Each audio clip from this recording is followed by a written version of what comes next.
Non ci arrivo, troppo lontano. Prova di musical, mamma mia. Ammirate la faccia della ragazza alla vostra sinistra. Si chiama Renata.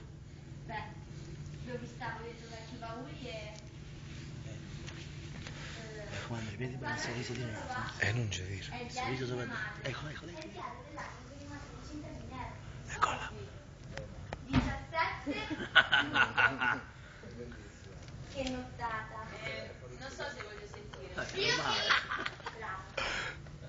Impressione a caldo.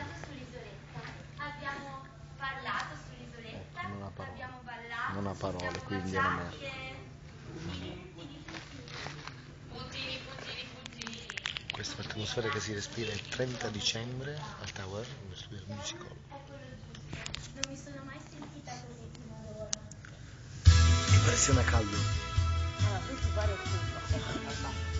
Vediamo la costumista al lavoro. Pare così diamo un senso alla camera. La regista o scema?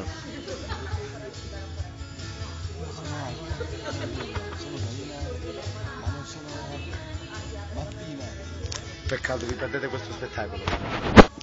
Sì, tu non tieni ci sei tu. E ti apro direttamente sul cane?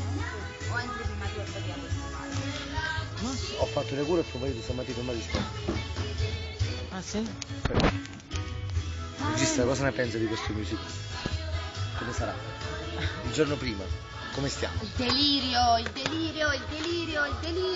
Oh mamma mia, che succede?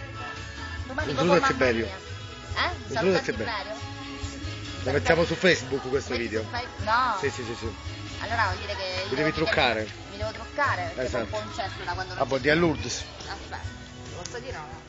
Procediamo. Il mistero che si dice. Impressioni il giorno prima del musical. E ora invece mi ha detto che è fidanzato e che deve tornare a casa sua. E io sono